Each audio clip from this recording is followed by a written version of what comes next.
Hello, welcome to the EUROGEN webinar series, and this is one of our special mini-series that we're delighted to be producing with the International Society for the Study of Bladder Pain Syndrome. And just before we kick off, I just want to take 2 minutes to tell you about what EUROGEN is and does. So EUROGEN is a network that was created by the European Commission in 2017, and we're a network currently of 56 hospitals in 20 member states. And we're all aimed at helping patients with rare urogenital diseases and complex conditions who need highly specialised surgery. Now, I hope you noticed some of the slides at the beginning. One of the things that we can do is we can offer virtual cross-border MDT consultations using a secure system given to the ERNs by the European Commission. So, for example, if you have a patient with a complex bladder pain syndrome case, then please don't hesitate to contact us, and our experts will be delighted to help you and provide you with their thoughts on your particular case. And this service is free. So please don't hesitate to get in touch. We also work on training and education activities, clinical guidelines. We have a patient registry which is being developed across all the hospitals, and we're also collaborating on a book on rare and complex urology. So without further ado, I would like to hand over to Mauro Cervigni, who is, of course, the president of the ESSIC.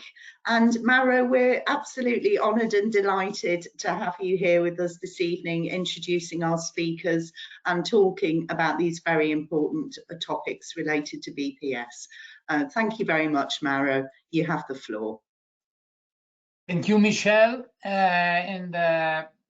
good afternoon, everybody. And this is a new, very interesting webinar proposed by the ERN and in conjunction with the ESSIC. The ESSIC, as you know, is the International Society for the Study of Interstitial Cystitis. And the webinar of today is sex and food in conjunction with people affected by IC BPS, either in women as well in men. We have 3 speakers. The first is Anna de Santis, that will present the experience and coping strategies of IC BPS patient. The second one is Marco Polato, that will speak about food and sex in male life and coping strategy in IC BPS, and we'll have Jane Meijlink, that will speak about sex and life in patient with IC BPS. So 3 very interesting presentation, and at the end you are warmly invited to make some question through the chat to your right to the speakers. Please, Anna, make your presentation. Thank you. Good evening, everyone, and thank you for joining us for this 5th webinar organized by the ERNs and the ESSIC with assistance from the Italian Association of Interstitial Cystitis. So with this first presentation, we're going to talk about food, experiences, and coping strategies of IC and BPS patients. As an introduction, I would just like to say that nutrition has been taking on an increasingly decisive role in the last few years in the management of many chronic diseases after being underestimated for a very long time. The lifestyle adaptation has shown to be beneficial for IC BPS patients, and these changes include behavioral modification, controlled fluid intake, and life with as little stress as possible. The guidelines of IC BPS recommend a multidisciplinary approach as part of the therapy, with dietary changes and behavioral modifications playing a key role. Many people with the urological symptoms discovered that some foods and drinks, beverages, worsen their bladder symptoms, so they naturally tend to avoid them. So these lifestyle modifications are very often self-discovered. The psychological and physical stress significantly worsen the symptoms and the clinical aspects, and this is widely documented in scientific literature for the autoimmune disorders etiology. The bladder symptoms are reported to appear after only 20 or 30 minutes from the food intake, which is a very, very short time. It is surprising that only a few doctors, a few clinicians advise dietary and lifestyle changes, despite the fact that up to 90% of the patients report sensitivities to a wide range of foods. So, and this is something that really needs to be changed, because the lifestyle changes and the dietary advices should be part of the treatment. A good compromise to reduce the food sensitivities may be the consumption of baking soda or glycerophosphate before eating one of the trigger foods.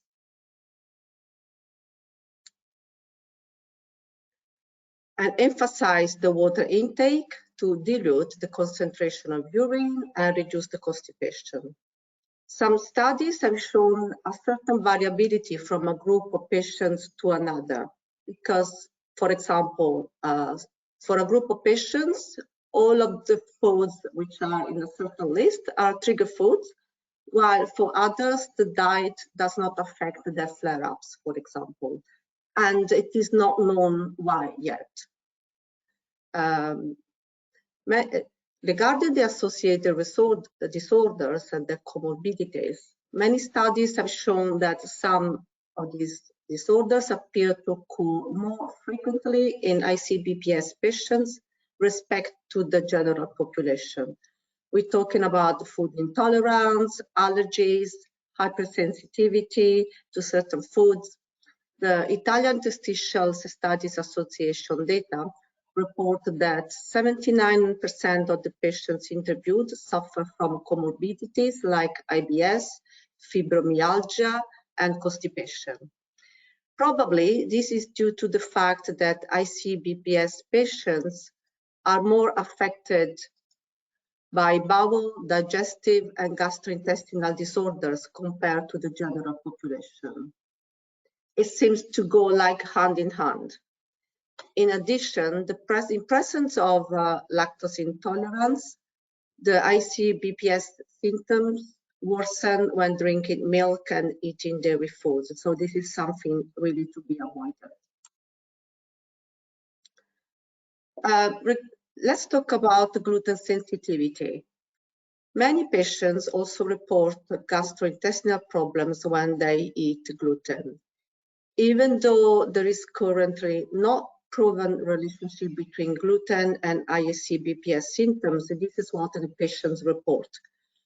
It is known that gluten is absolutely negative for our immune system, not only for people with celiac disease. Apparently, it seems that this vegetable protein numbs off our immune system and increases the level of chronic inflammation negatively.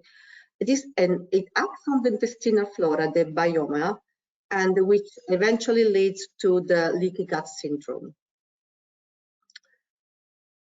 Some studies conducted at the Massachusetts General Hospital in Boston highlighted that avoiding food containing gluten improves general health conditions, eliminates the symptoms like abdominal bloating, lack of concentration, and chronic migraines.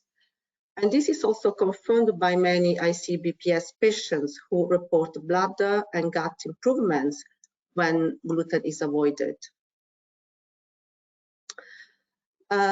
Some theories, hypotheses, say that bladder pain may actually derive from the pain in the large intestine.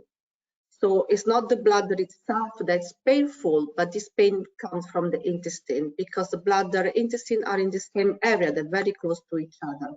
So some foods and drinks may hit the stomach nerves so badly, so intensely, that the pain extends from the intestines to the bladder. And people with IC BPS appear to have higher level of pain receptors that are sensitive to certain compounds in foods, like the capsaicin receptors, for example. And this hypothesis may be even more true for those patients who suffer from comorbidities like IBS, lactose intolerance, and gluten sensitivities. And so, due to fear, to be afraid, to fear to be sick, a lot of patients avoid ingesting the problematic foods and drinks, and this results in an unbalanced diet because many minerals and vitamins are not being supplemented to the body. A cross-sectional study conducted by the University of South Florida found that IC diet does not have to be as restrictive as once believed. So there was a web-based questionnaire to which 600 patients responded, and 96% of those answered that certain foods and beverages made their IC BPS symptoms worse, but also that they had no problems with most of the items in the questionnaire.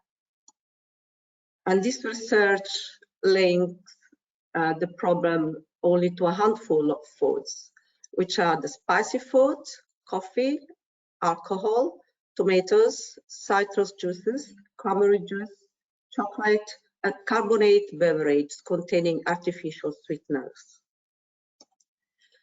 This is a list of most bothersome foods to patients. We have coffee, I said, even the caffeinated coffee is a problem. For example, beer, all the alcohols, all the citruses, lemon, orange juice, cranberry juice, for example, pineapple, tomatoes, hot peppers, etc. And this is a list of least bothersome foods. Like, for example, milk here, it seems to be least bothersome. Bananas, which we know contains a lot of potassium, for some patients are really bad, they're really a trigger food. For another group of patients, they're not. Talking about coping strategies, as few patients, well, several patients from IC, the Italian Association of Interstitial Societies, have been interviewed, and these are some strategies that we collected. Rarely going out to restaurants, because the safest foods are grilled fish, grilled veggies, and grilled meat, so they rather stay at home. When they are invited out, they lie, mentioning a prior commitment because they don't want risk, and this leads to isolation. When traveling by train or by plane, they carry their own food because they cannot really trust what they can find at train stations or airports. If they are invited at a friend's house, very often they bring their own food or ask to use the kitchen to cook for themselves. And, this can be quite distressing. It's very limiting, yes, and it can push patients to isolation. So in conclusion, figuring out what to eat or not to eat can be quite stressful for the patients, but then many patients can control their symptoms, making changes to their diets. Also, lifestyle adaptation is strongly recommended. Behavioral modification should be part of the treatment to be prescribed to patients by clinicians. And last but not least, it would be beneficial if IC BPS patients could get in touch with patients' associations in their respective countries. Thank you. Thank you, Anna, for your presentation that probably we will rediscuss at the end of the webinar. Now I would like to introduce Marco Polato, that will speak about food and sex in male life, the coping strategies in patients with IC BPS. the male patient and the male population is an increasing, recently an increasing interest, because there is an emerging trend toward quite 20% of IC BPS patients has been represented by male population. Has been re-evaluated because previously we consider that the patient they have a ratio 8 to 9 to 1 to 2, 8 to 9 female versus 1 or 2 male. Nowadays, the ratio has been changing, and we will hear from Marco Polato in presentation. Please, Marco. Thank you, Professor. Thank you, everybody. So I'm Marco. I'm one of the members of IC, and I represent male world in this patient with IC. So in this presentation, I want to resume some points about how IC impacts in male life, especially regards about food and sex and relation in general. So as I said before,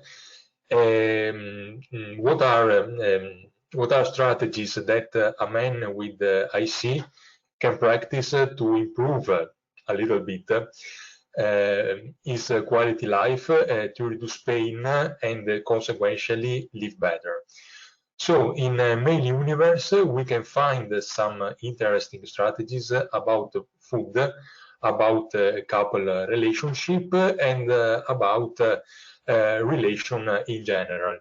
So starting from food, it's normal that an AC patient and obviously an IC male can't eat what he wants. For example, some foods are not healthy, are acidic food, drinks like tomatoes, oranges, coffee, chocolate. So the result of eating this food is the pain grow up. So the other strategy could be stop drinking alcohol or limit use of alcohol, because could be a difficult assimilation of alcohol and of dairy products.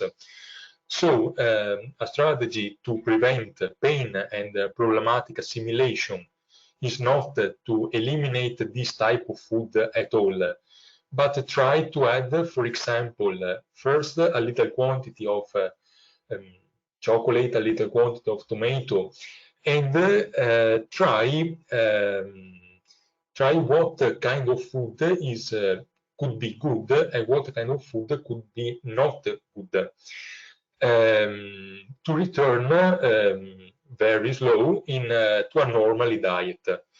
Other strategy is to reinforce organism, is add to the normal diet with integrated with some vitamins. And obviously, it's very important to drink a lot of water.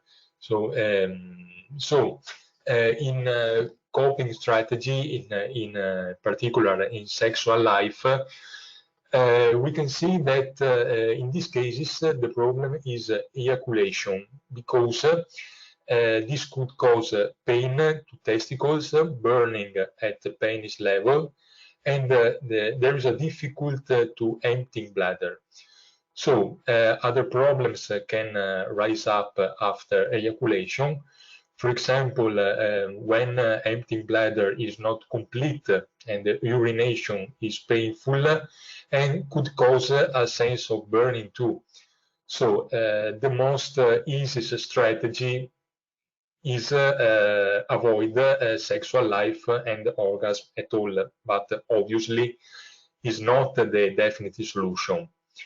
An interesting aspect could be reduce sexual life to relax interesting part, and make this activity with empty bladder to reduce the pain. So in this case, the most important strategy is the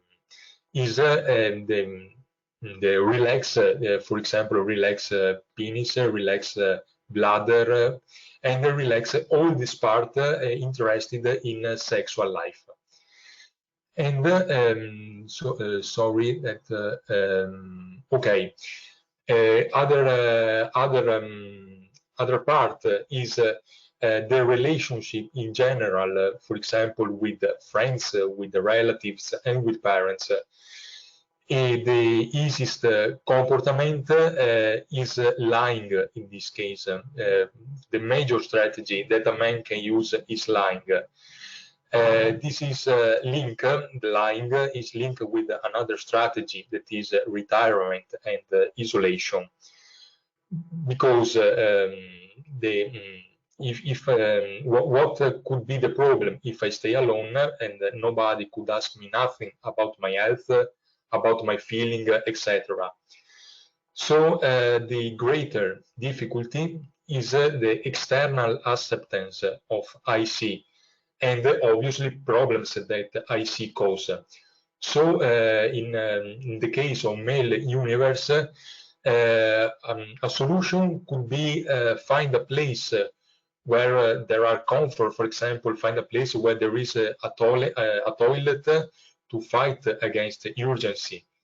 So, so for this reason, men with IC very often avoids life with other people because they does not want that their problems of pain or urgency influences other people with the patient, in company with patient. And this causes obviously a poor quality of life that, as we can see before, is reflected in sexual life and in the consumption of food. So, finally, we can say that the quality of life of an IC patient is very poor and is compromised too, but with some strategy could be more comfortable and livable. Thank you so much. Thank you, Marco, for your presentation that make a point on this one of the critical aspect of the syndrome. And then we move to the presentation of Jen Meijlink that will speak in one other important aspect of patient affected by IC BPS, that is the sex, that has been rarely presented in our meetings, in our courses or congress, but is absolutely one of the more important aspects of the personal life of patient that impact dramatically on the quality of life, mainly in female patient, but also, as we heard just now, in men. Please, Jane. Hello, everyone. I'm going to be talking today about the sexual life of IC BPS patients. IC BPS is a chronic bladder disease causing pain, a frequent need to urinate day and night, and often an urgent need to urinate due to overwhelming pain or unpleasant sensation. The consequent lack of proper sleep, together with the impact of the disease on every aspect of the patient's life, forms a significant cause of stress, anxiety, exhaustion, and depression. IC BPS has multiple ramifications, including on the sex life of both male and female patients. Despite the fact that we're living in the 21st century in a so-called sexually enlightened time, genital urinary disorders are still taboo and stigmatized. While talking to other people, even to health professionals, about the negative aspects of your own intimate sexual experiences is difficult and embarrassing. Sexual relationships play an important role in our lives and are, of course, the foundation of our very existence. Sexual intercourse is a normal part of intimate relationships with partners. IC BPS, however, can have a disruptive and distressing impact on sexual relationships, since penetrative sexual intercourse may be painful for males and females both during sex and afterwards.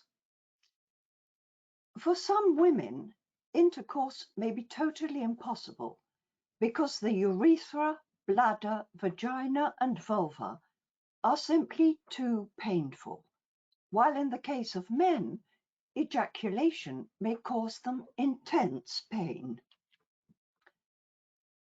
Anatomically, in women, the bladder and vagina are in close proximity, and this in itself can lead to pain or discomfort during penetrative intercourse.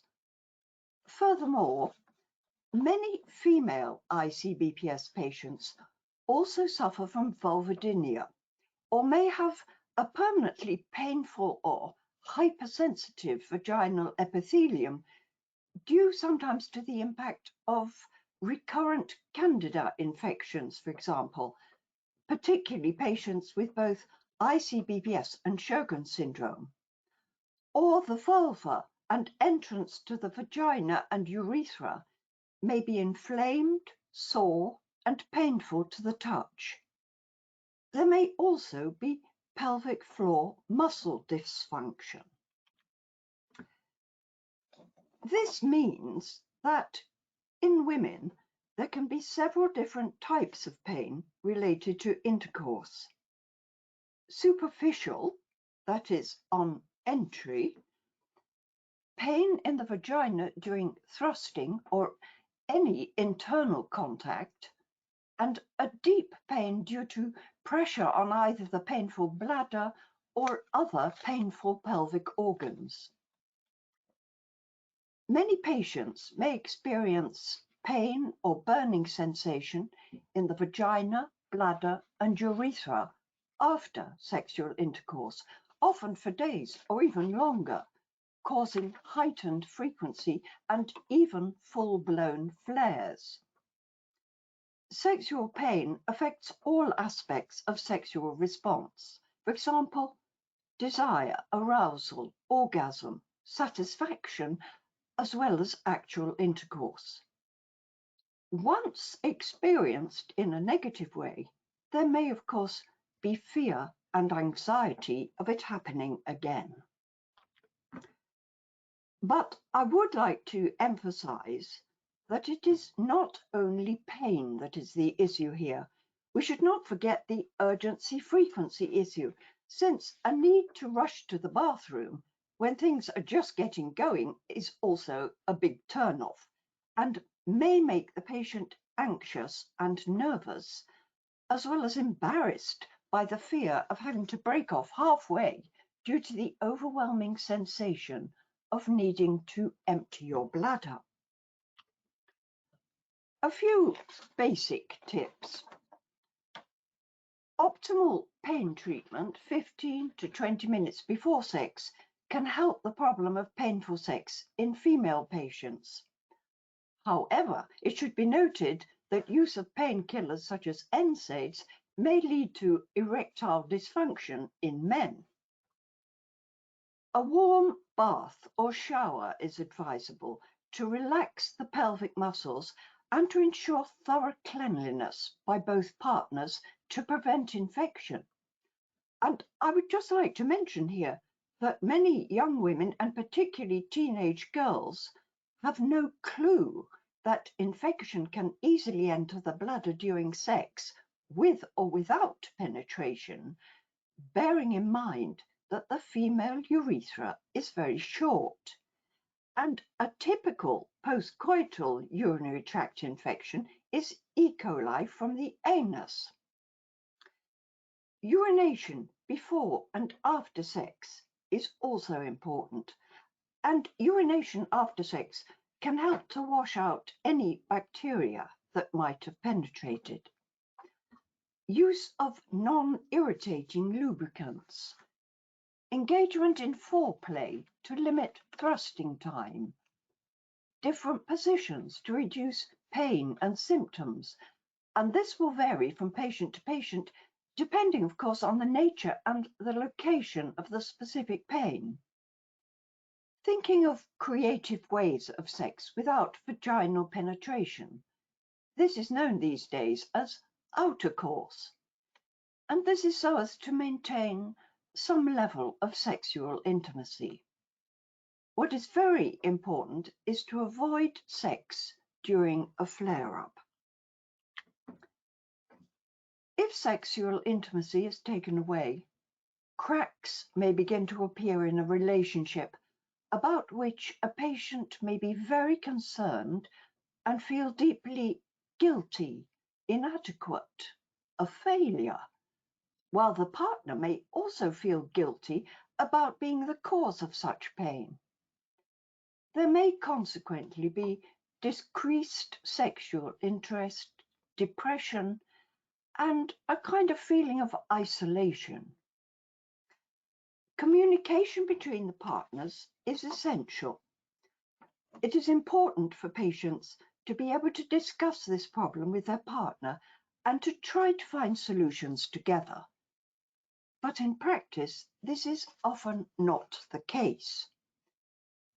Support helplines, which can be called anonymously, are intensively used by patients who are stressed and even suicidal about failing sexual relationships, and above all, perhaps the fear of losing their partner, since plenty of partners can't cope with this kind of situation and simply walk away.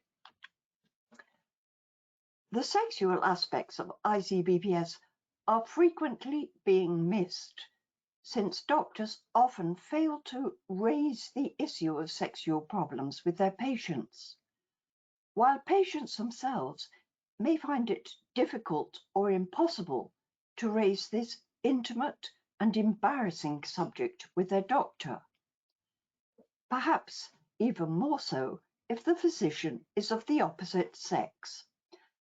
And we have to bear in mind that there are many cultures around the world where this is not only difficult, but even taboo.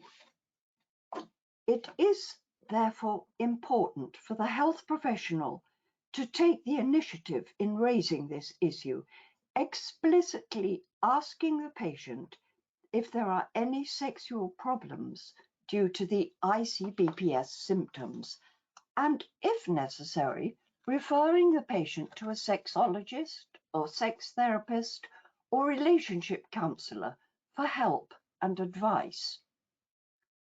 Clinics treating these patients should therefore ideally have nurses and counselors available who have been trained in sexual problems caused by conditions such as IC BPS and other inflammatory bladder conditions.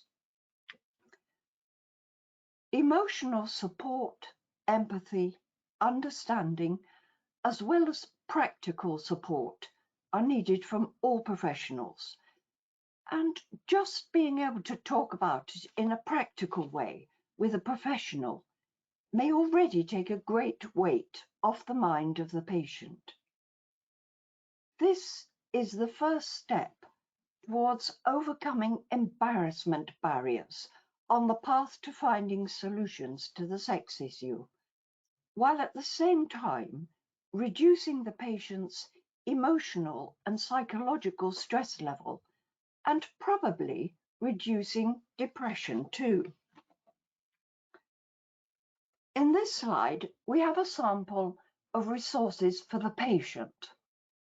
Ideally, though, each clinic should have its own fact sheet on sex for IC BPS and other similar patients. And here in this slide, we have a few published papers that may be helpful for clinicians and others. And that brings me to the end of this presentation. Thank you. We heard also the last presentation, even stopped previously, but was extremely clear on the concept of the problem of sex.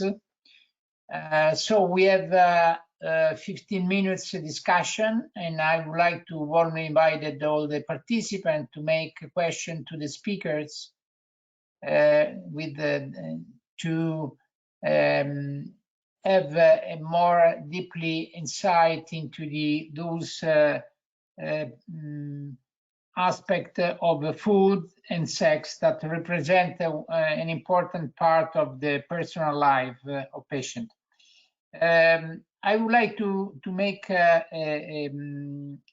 question to firstly to Anna de Santis to have some idea about which is among the several foods that can elicit some flare, because one of the worst experience on patient is to eat Coke and pizza. After Coke and pizza, they elicit a lot of flares and problem on pelvic pain. So this is one of the several food that you presented. You mentioned and you proposed to have a contact directly to the patient association among different countries. Do you know if there are some lists of food in different countries, or we need to also only to consider the personal life, because as you know, different countries have different foods. For instance, in the Asian countries, the spicy food is very common. So do we have some ideas on that? No, there's no study done. So we don't know if the situation in Asian countries certainly is an idea to take on board and contact the various patients associations. We have the global network, and it's a study that can be done by our association that easily. For the pizza and Coke, I mean, not necessarily people have to ask for a pizza with tomato. There's many options without tomato. It could be, I don't know, like a focaccia with rocket salad and tuna, for example. You know, that people have to experiment. So you have to be a little bit creative, and there's a lot of a type of pizza that don't require not only the tomato but also the cheese, because lactose intolerance is also a problem, because and especially if you have leaky gut syndrome, there's options with the focaccia that you know, it can be explored. Of course, Coke is not replaceable, not even with alcohol, and I think just people should try to enjoy the night out with focaccia and just a glass of water. Or I don't know, like a juice, fresh squash, for example. It could be fresh squash with pears and fennel, for example, which does not contain vitamin C and is not acidic, and it makes a very nice combination. Over. One last question is about some fruit, acid fruit like orange or pineapple, because has been considered an acid food that can elicit some pain or some burning into the bladder. But there are some other doctors that they think eating the food at the beginning of the day in the morning can be also useful for the patient. Which is your do you have some idea, or you have some information on that? Well, I heard that if you drink water with lemon in the morning, it seems that it has an alkaline effect on the body. But personally, I would be too afraid to experiment. So I know the doctors can say that, but I wouldn't take that for granted, honestly.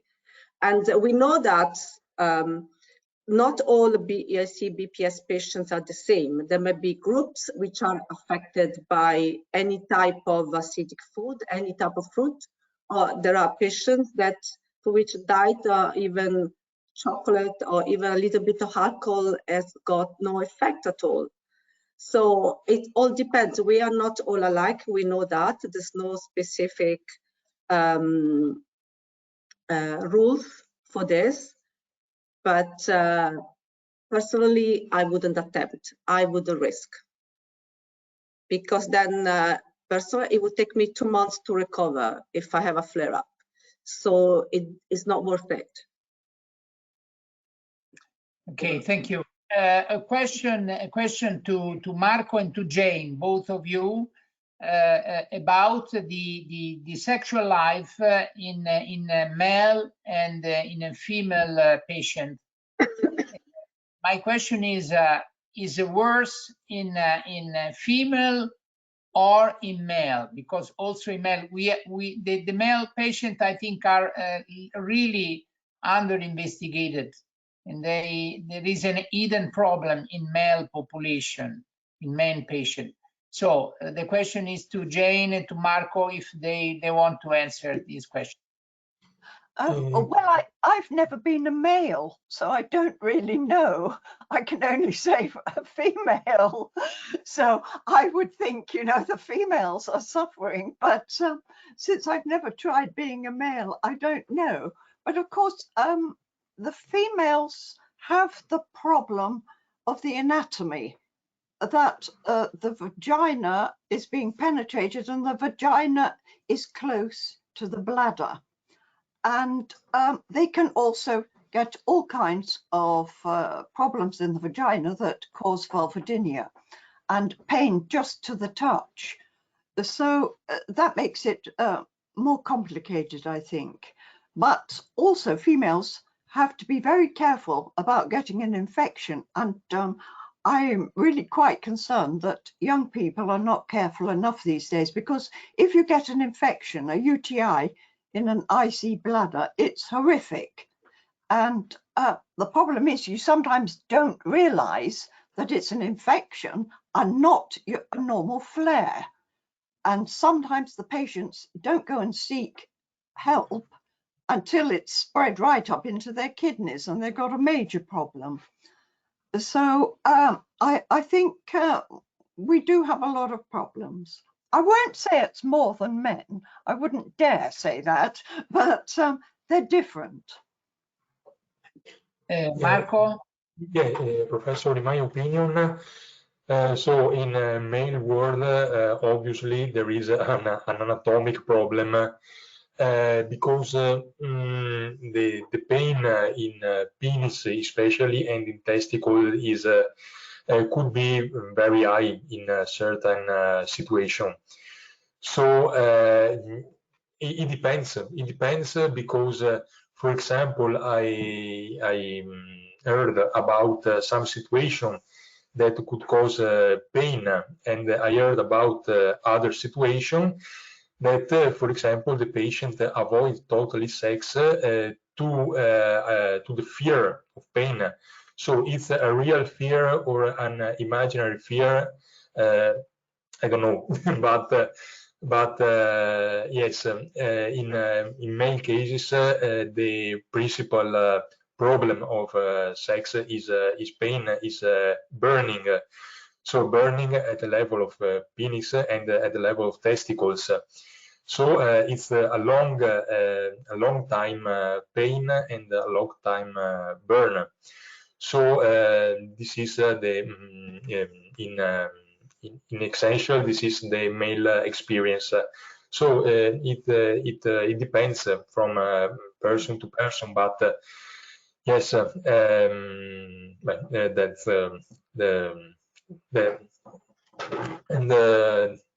this is my opinion.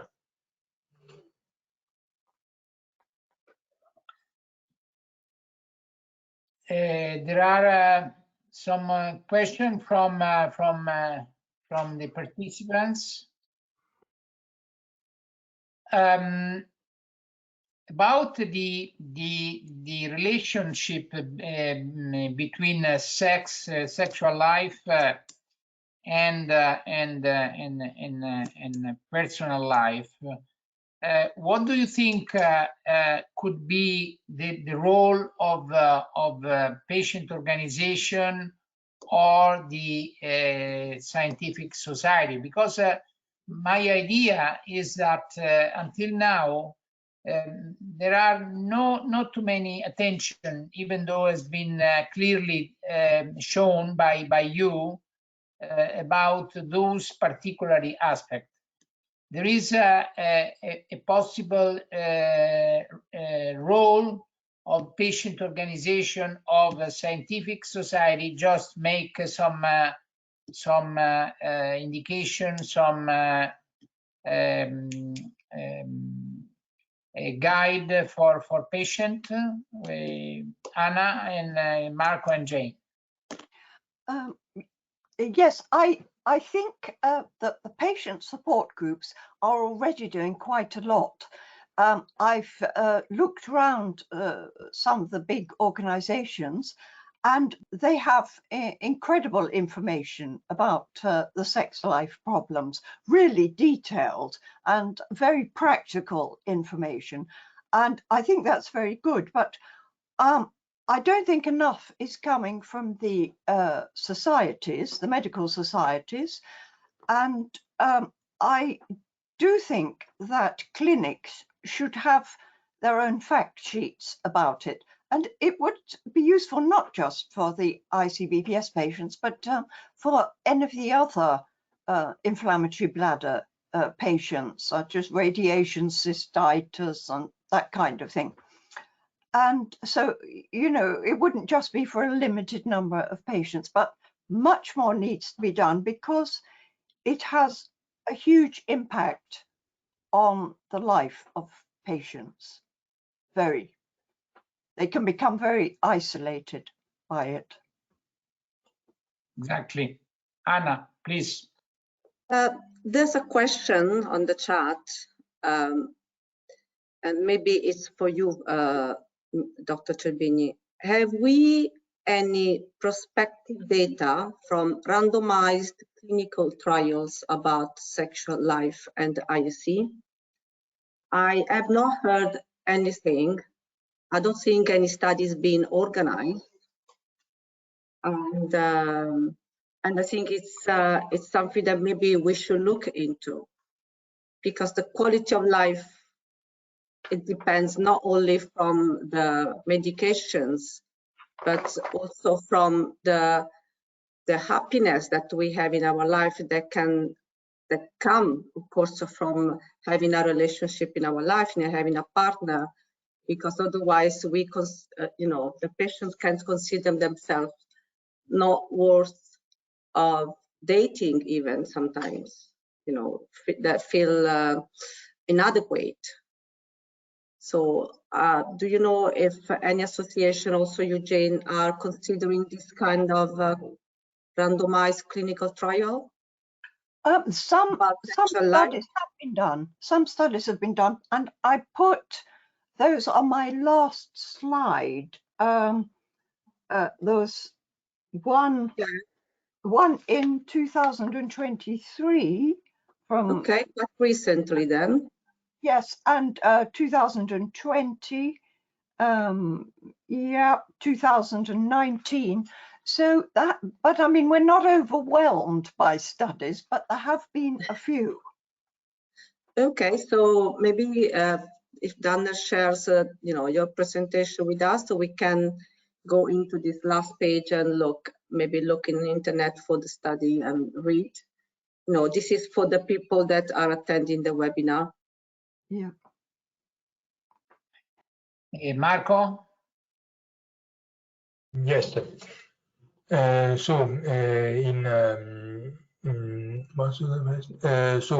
another question about the sexual life aspect. Some IC patients talk about the satisfier to get the sex without any touch. Do you have information on that? I have no personal information about this specific question, but in my opinion, the sex life is essential, but the patient could be relaxed and live in peace with himself, I think. The sexual life and the relation life in general is important, but the principal thing I think is that the patient could be relaxed and could be live with the IC in this particular case, and with himself and with the external world, we can see. So in this case, he can afford. So we can see.